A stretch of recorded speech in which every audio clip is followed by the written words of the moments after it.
आज आपण बनवणार आहोत पालक मटार। इथे बघा मी एक जुडी पालक निवडून स्वच्छ धुवून घेतलेला आहे आणि बारीक चिरून घेतले।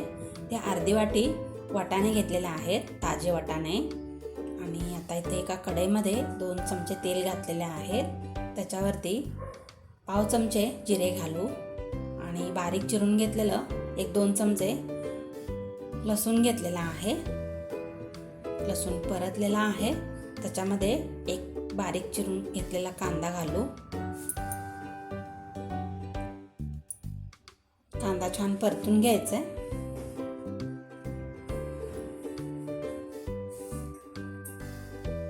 इथे 2 मिरच्या मी बारीक चिरून घेतलेल्या आहेत, ते घालू। आता मिरची कांदा चांगलं परतून घ्यायचं आहे आणि त्याच्यामध्ये वाटाणे घालायचे आहेत।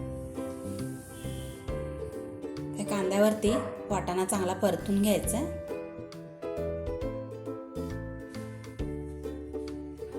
आणि आता 1-2 मिनिटं झाकून ठेवू।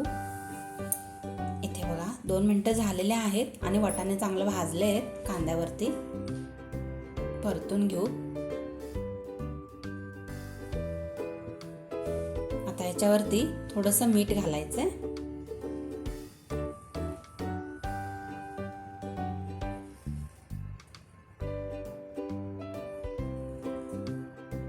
वाटाणा चांगला परतलेला आहे। त्याच्यामध्ये 1 चमचा बेसन पीठ घेतलेला आहे आणि त्या तेलावरती हे बेसन पीठ चांगलं परतून घ्यायचं आहे। तुम्ही बेसन पीठ वेगळं भाजून सुद्धा घालू शकता आणि त्या तेलामध्ये परतलेला आहे। हे बघा बेसन चांगलं परतलेलं आहे, त्याला तेल सुटले।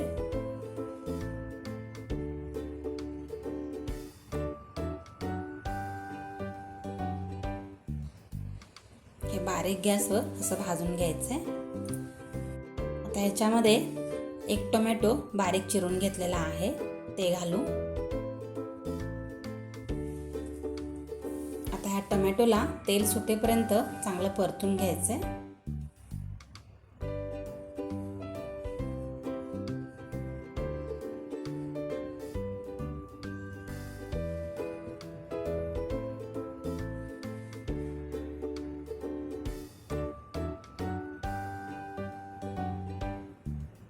इथे बघा टोमॅटो चांगलं परतलेला आहे।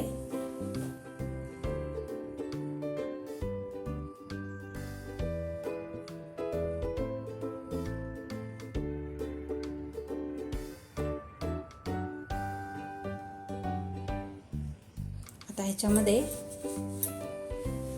अर्धा चमचा धनेपूड घातलेला आहे आणि पाव चमचा हळद, 1 चमचा लाल तिखट, कांदा लसूण मसाला घातलेला आहे। तुम्ही मिरची पूड वापरून गरम मसाला वापरला तरी चालतं। आता बारीक चिरून घेतलेलं पालक घालू। आता हे चांगलं परतून घ्यायचं आहे।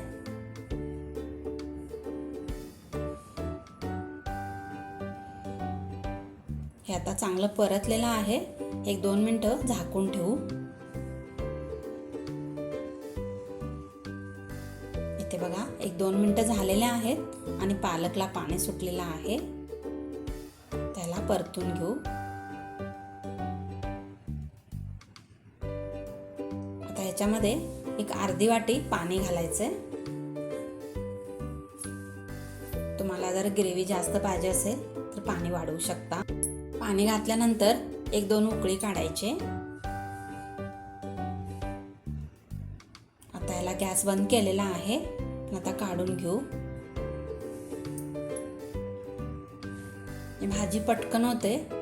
तुम्ही भाकरी बरोबर, चपाती बरोबर, फुलकी बरोबर खाऊ शकता। नुसतं भाताबरोबर सुद्धा छान लागते ही भाजी।